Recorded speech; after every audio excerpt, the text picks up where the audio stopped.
डसी सर्प ने जब जा पुकारी, इंद्रमती अकुलाए। एक समय एक चंद्र विजय नाम का राजा था। उसकी इंद्रमती नाम की रानी थी और वह बहुत भक्तिनी थी। इतना सुख हो करके भी जो परमात्मा की तरफ में भगवान की भक्ति में लगे होते हैं वह पुण्यात्मा विशेष होती है। उसने एक गुरु बना रखा था। गुरु ने ये कहा था कि भगवान विष्णु, भगवान शिव की भक्ति करनी चाहिए, 68 तीर्थों पर जाना चाहिए, एकादशी का व्रत रखना चाहिए। तूने पिछले जन्म में बहुत पुण्य कर रखी है, घने धर्म कर रखी, जिस कारण से तू रानी बन गई। आगे ऐसी ही अच्छा जीवन प्राप्ति के लिए आप साधु संतों को भोजन कराया कर। वैसे तो आए अतिथि को भी भोजन कराओ, उसका भी पुण्य है, लेकिन भगत संत को भोजन कराने का न्यारा ही फल मिलता है। उसने ये सोचा कि साधु संतों को भोजन कराना अनिवार्य है। उसने एक अपना नियम बना लिया कि मुझे भूल न पड़े। मैं प्रतिदिन संतों को, जितने भी आसपास के संत 20-10, कम से कम एक संत को तो भोजन कराकर ही मैं प्रतिदिन आहार किया करूंगी। और उसने अपने नौकरों से बोला, आसपास जो भी जंगल में कोई साधु संत हैं, उनको प्रार्थना करके आओ कि प्रतिदिन यहाँ भोजन करने आए, और जो यहाँ नहीं आ सकते हैं उनको वहाँ पहुँचा कर आओ। इंद्रमती अपने हाथ से रोटी बनाती और साधु संतों को भोजन कराती। जो भी 10-20 आते सभी को आदर से भोजन कराती। ये सिलसिला शुरू हुआ। एक बार क्या हुआ कि कुंभ के मेले का कोई ऐसा संस्कार हो गया। कुंभ के मेले पर हरिद्वार में चले गए सभी साधु संत पर भी लेने के लिए और पैदल आना जाना होता था, तो 10-15 दिन का प्रोग्राम उनका बनता ही बनता था। कोई भी संत उस क्षेत्र में रहा नहीं। अब रानी को पता चला कि साधु आए नहीं। पता करके आए साधु कोई है नहीं, सब चले गए। सबकी झोपड़ी खाली पड़ी हुई थी। पता चला कि वो तो तीर्थ रमन पर चले गए। मैं आहार करूंगी नहीं जब तक कम से कम एक संत को भोजन न करा लो। रानी ने प्रतिज्ञा कर रखी थी कि जब तक खाना खिला न लूंगी संत को मैं आहार नहीं करूंगी। एक दिन बीत गया, 2 दिन बीत गया। रानी थी भूखी घनी रही नहीं थी। तीसरे दिन तो वो आंखें बंद करने लगी। तब उसके पति ने समझाने लगा, क्यों अपना जीवन नाश कर रही हो? खा लो 2 रोटी, जब साधु आवे तब फिर भोजन करा लिए। रानी ने भोजन न करने की ठान ली। द्वापर के अंदर परमात्मा करुणामय नाम से आए हुए थे, यही कबीर भगवान। परमात्मा ने देखा कि रानी इंद्रमती मरेगी तो एक साधारण संत बनकर राजा के महल की तरफ आते दिखाई दिए। इधर रानी ने अपनी नौकरानी से कहा, यदि तू अपनी रानी का जीवन चाहती है तो देख ले कोई साधु संत तुझे दिखाई दे जा, नहीं तो आज शाम तक तेरी रानी प्राण छोड़ देगी। वह दासी दुखी होकर के ऊपर चढ़ गई अटारी पर और वह कहाँ देखे विचारी। उसने क्या देखा कि सामने एक संत रूप में सफेद कपड़े में दाढ़ी बढ़ी हुई छोटे छोटे बाल है। आ रहा है सिंपल सा साधु। परमात्मा ने उस दिन गले में एक माला भी डाल रखा था कि साधु की तरह दिखाई दे। नौकरानी दौड़कर आई और रानी से कहने लगी, एक महात्मा सा नजर आ रहा है। कपड़े तो लाल है नहीं पर सकल साधु जैसी लगती है, आप कहो तो बोला लाऊं। बहन ले आओ जैसा भी हो। अब वो नीचे गई।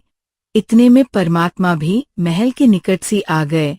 नौकरानी ने प्रणाम किया और परमात्मा से कहा, महाराज, आपको हमारी रानी याद कर रही है। आप कौन हो? मैं नौकरानी हूँ। बेटा, रानी को यदि गरज है संत की तो यही आ जाए गली में। हम किसी के घर जाया नहीं करते, और हम घर जाएं और उसका पति कह दे तू आया किस लिए, उसने गरज है तो यहाँ आ जाएगी। उसने जाकर बता दिया कि साधु ऐसे ऐसे कह रहा है, तो उसको और पकी जज गई कि एक नंबर का महात्मा है। रानी ने कहा, पकड़ मेरा हाथ और सहारा दे, ले चल मुझे ऐसे महापुरुष के दर्शन करा दे। मर जाऊंगी तो भी अच्छा है। आज पहली बार सुन रही हूँ कि रानी को कहने वाला कि गरज पड़े तो रानी यहाँ आ जाए। रानी जाकर देखा तो चेहरा विश्व में सबसे सुंदर थे कबीर भगवान, और चरणों में मत्था टेका और कहा, महाराज भोजन कीजिए, आहार कीजिए। चल बेटा, आहार कर लेते हैं। बैठ गया, जाकर एक आसन लगा दिया। रानी ने दुखी सूखी होकर नौकरानी के सहयोग से स्वयं भोजन बनाया और कहा, महाराज जी भोजन पाओ, आहार कीजिए। बेटा, आप इतना कमजोर क्यों हो? कोई रोग है आपको क्या? मैं प्रतिदिन एक साधु को भोजन कराकर भोजन करती थी, संत रहे नहीं क्योंकि वह कुंभ के मेले में स्नान के लिए चले गए। आज तीसरा दिन आ गया महाराज जी, आप न आते तो मर जाती। भोजन परमात्मा के पास रखा तो परमात्मा ने कहा, बेटी, मेरा शरीर भोजन करने का नहीं है। मैं तो खाऊं या ना खाऊं, सदा एक रस रहता हूँ। जी ठीक है, भोजन नहीं खाओगे तो मैं भी नहीं खाऊंगी। मरना मंजूर है मुझे, मरना ही मुझे उचित है। मैं अपना प्रतिज्ञा भंग नहीं कर सकती। ठीक है, ला बेटा, भोजन कर लेता हूँ। परमात्मा ने भोजन किया, फिर रानी से पूछा, बेटा, आपको यह हट किसने बताया? मैंने गुरुजी बना रखे हैं। हमारे गुरुजी बहुत अच्छे हैं। क्या साधना करते हो? श्री विष्णु जी की, श्री शंकर भगवान की, शेरावाली माता की और एकादशी का व्रत करती हूँ और तीर्थों पर भी जाती हूँ। परमात्मा ने अपना ज्ञान समझाना शुरू किया और बोला, बेटी, विष्णु की पूजा करती हो? कहाँ जाओगे और कितने दिन रहोगे? वह तो जितना धर्म मेरे होंगे उतने दिन रह लूंगी, फिर कहाँ जाएंगे पता नहीं। जो साधना आप कर रही हो, पुण्य दान कर रही हो, वो ठीक है। रानी भी बन जाएगी और स्वर्ग भी चली जाएगी, फिर पशु योनियों में अवश्य जाएगी। और यह आपके विष्णु, शंकर और ब्रह्मा सब नाशवान हैं। इनके भक्ति से मोक्ष नहीं होगा। अमर परमात्मा के भक्ति से अमर हो सकते हो। इसी तरह परमात्मा ने बहुत समझाया, पर इंद्रमती नहीं मानी और बोली, इस तरह की बातें तो यह संत आपस में खूब जानते हैं। मुझे अपना गुरु बिल्कुल मेरे हृदय में है। ठीक है बेटी, मैं चला। मान चाहे मत मान, मेरा फर्ज था तेरे को सच्ची बात बताने का। और आज से तीसरे दिन तुझे सर्प डसेगा। तीसरे दिन तेरी सर्प के डसने से मृत्यु होगी। ना तेरा गुरु बचा सकेगा, ना तेरा ब्रह्मा, विष्णु, शंकर बचा सकेगा, और न तेरा भक्तियोग मंत्र बचा सकेगा। ये कहकर महाराज जी उठने लगे तो रानी चरणों में पड़ गई। साधु संत झूठ नहीं बोला करते, ये सोचकर चरणों में गिर गई और कहने लगी, सचमुच महाराज जी। तीसरे दिन आगे तेरी शेष आयु नहीं है और 84 लाख योनियों में जाएगी। महाराज जी, फिर क्या करूं मैं मंत्र दूंगा बेटा, मंत्र जाप करिए और उस गुरुजी से बात भी मत करिए जो दुश्मन है तेरा।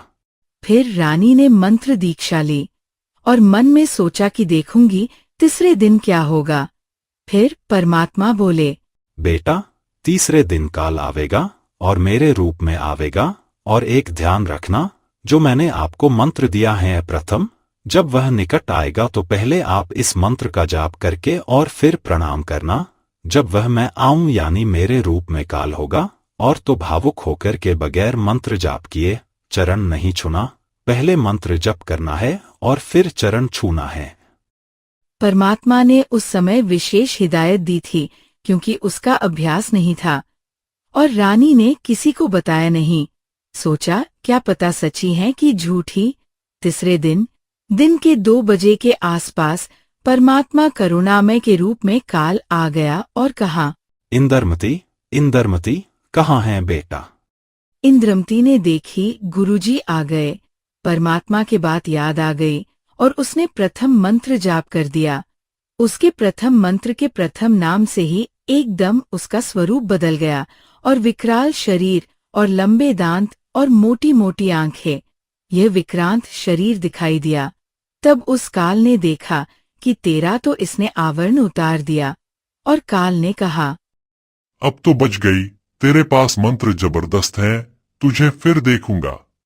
रानी अपने गुरु जी के 100 शुक्र मनाए और अपने नौकरों को राजा को बताती है। काल आया था, मेरी मृत्यु होनी थी, मैंने बनाए हुए गुरुजी ने मेरी उम्र बढ़ा दी। काल जब आ जाता तो क्या तुमको छोड़ जाता? ये तुमने ऐसे ही कहती रहती हो। कोई कुछ कह दे उसकी बात मान जाती हो। रानी वापस आया, 100 शुक्र मनाए और लेट गई ठाट से। इतने में काल सर्प बनकर आया और रानी को डस लिया। डसते ही रानी के आंखें खुली और सर्प को जाते हुए देख लिया और शोर मचाया। डस ली, सर्प ने डस ली, दौड़ के आओ, सर्प ने डस ली।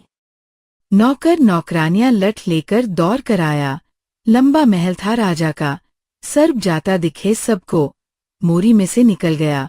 रानी अचेत हो गई, मृत्यु को प्राप्त हो गई।